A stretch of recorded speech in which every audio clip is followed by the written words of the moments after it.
Ready to move in premium triplex villas at Bachapalli APR Projects. Tirumala ghat రోడ్డులో ఘోర road ప్రమాదం తప్పింది. రెండో ఘాట్ రోడ్డులోని వినాయకుడి గుడి దాటిన తర్వాత ఆర్టీసీ బస్సు అదుపు తప్పింది.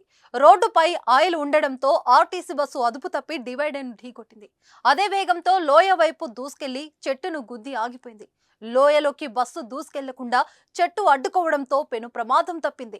డ్రైవర్ కూడా చాకచక్యంగా వ్యవహరించి ప్రయాణికులు ప్రాణాలు కాపాడాడు. బస్సు కొండపై నుంచి కింద పడితే పెను ప్రమాదం సంభవించి ఉండేది. ఊహించని ప్రమాదంతో ప్రయాణికులంతా ఒక్కసారిగా భయాందోళనకు గురయ్యారు. అయితే సురక్షితంగా బయటపడడంతో అందరూ ఊపిరి పీల్చుకున్నారు. ఆపద మొక్కుల వాడే తమను రక్షించాడని భావిస్తున్నారు. రోడ్డుకు అడ్డంగా బస్సు ఉండిపోవడంతో కాసేపు ట్రాఫిక్ అంతరాయం కలిగింది. ఇక అధికారులు వెంటనే ఘటనా స్థలానికి చేరుకొని పరిస్థితిని చక్కదిద్దారు. భక్తులను మరొక వాహనంలో అక్కడి నుంచి తరలించారు. సుమన్ టీవీలో మీ పర్సనల్ అండ్ బిజినెస్ ప్రమోషన్స్ కోసం కింది నెంబర్కి కాంటాక్ట్ చేయండి.